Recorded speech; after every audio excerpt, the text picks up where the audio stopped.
Welcome everybody, it's Solomon. In this video we are going to be talking about one of the bigger problems inside the Black Ops 3 zombie storyline, and as you guys can already tell from the title, it's not actually something, it's actually someone, and this is Dr. Monty. Now, allow me to make my case, because I don't think Dr. Monty is actually a terrible character. He's actually done so well, his voice acting is absolutely amazing, and the information he gives us is absolutely amazing too, so that's not the problem with him. The problem with him is how he was introduced to us, and his point in the zombie storyline. So those are two really big problems with Dr. Monty. So I'll be explaining why I think this is the case in just a second, but first I want to actually talk about why they may have needed to actually introduce a super powerful guy like Dr. Monty in the first place. So you have to think about what they actually inherited inside Black Ops 3 Zombies. Of course, Black Ops 3 inherited the previous game's zombie storyline from Moon and Buried. I named those two specifically because they're the ones who really messed up the zombie storyline and kind of dug the storyline to a hole, so they had to think of a way out of it.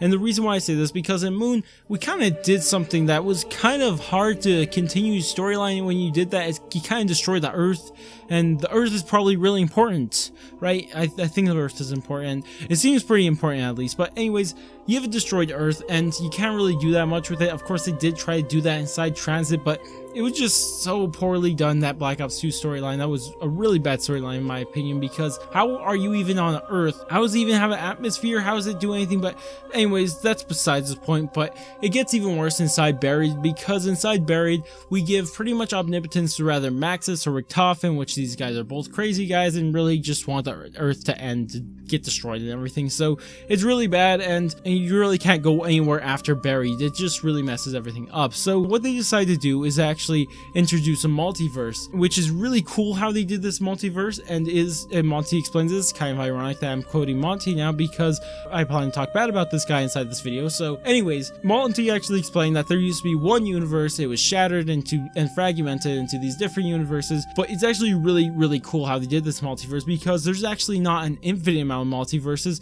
like inside other stories and stuff like that, but it's actually limited.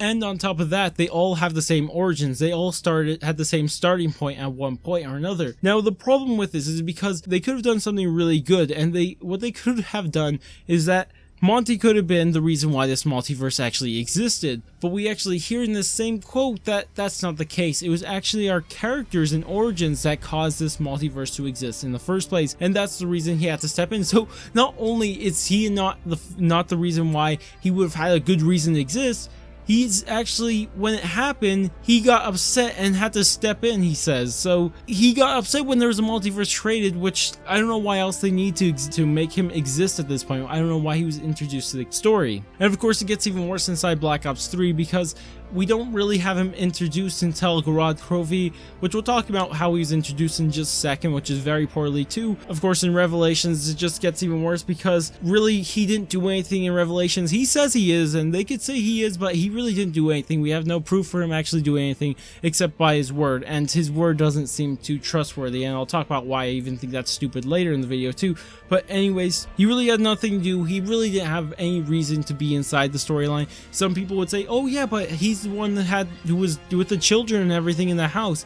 But there's a problem with that, because Samantha, A, and Maxis were all in the house. The house actually existed before Monty even came over there or arrived at the house, however you want to say it. But we hear this inside Zetsubo Noshima's radios, that the house already existed, but Monty showed up after that. So there's kind of the problem there. So we don't really have another reason why Monty even exists in the first place.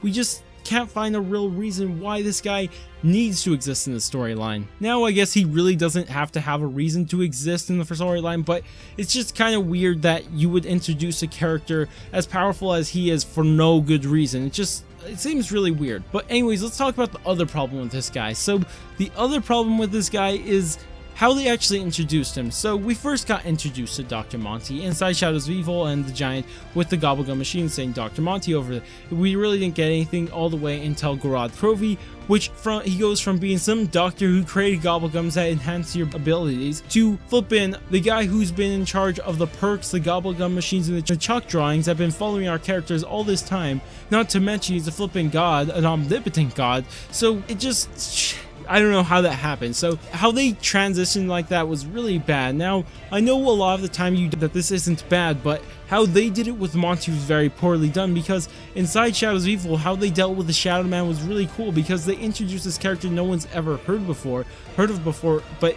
they don't play him off to be like what the heck Monty was. We actually have some goals for the Shadow Man. We actually have things that we know the Shadow Man's going to be doing. We got ideas about the Shadow Man. Monty's a whole other story, and I know the zombie storyline likes to keep things hidden from us, but Monty is just really weird. You guys have to admit that, how weird the Monty character is. So back to what I was saying, but he was brought up pretty poorly, like I said. All of a sudden he just got slaps in our face that he's the flipping god and all this stuff, but it gets even worse inside Revelations. So in Revelations, what happened? We actually got lied to apparently inside Gorod Krovi, because he just told us that he was a flipping omnipotent guy, pretty much god at one point. He says the creator of free will and all this stuff, but then he skips on over to flipping Revelations and it says, I'm not actually all that powerful. I can only manipulate things and use them for my own agenda. So now he's from omnipotence to just a manipulator of reality, I guess you would say, which is still pretty powerful, but omnipotence is on another level of manipulation. So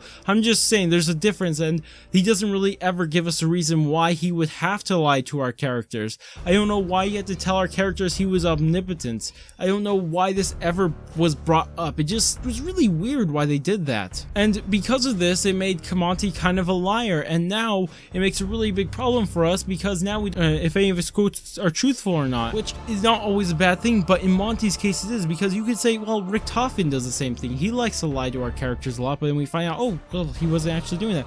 But he has reasons for doing the things he's doing. We are shown these reasons later on, but we never got explained the reason why Monty's doing anything.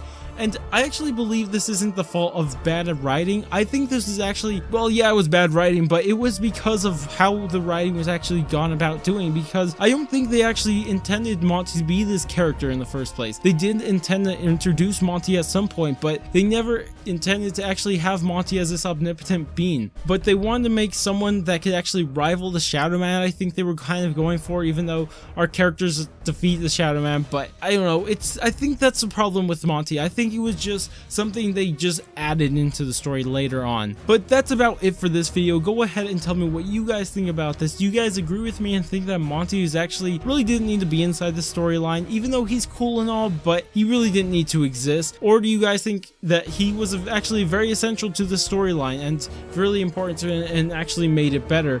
Which I disagree with, but if you guys tell me any reasons why you think either way down in the comments. But if you guys did enjoy this video, go ahead and thumbs up. If you guys want to stay tuned for content similar to this, go ahead and subscribe. But I'm going to go, and I will catch you guys on my next video.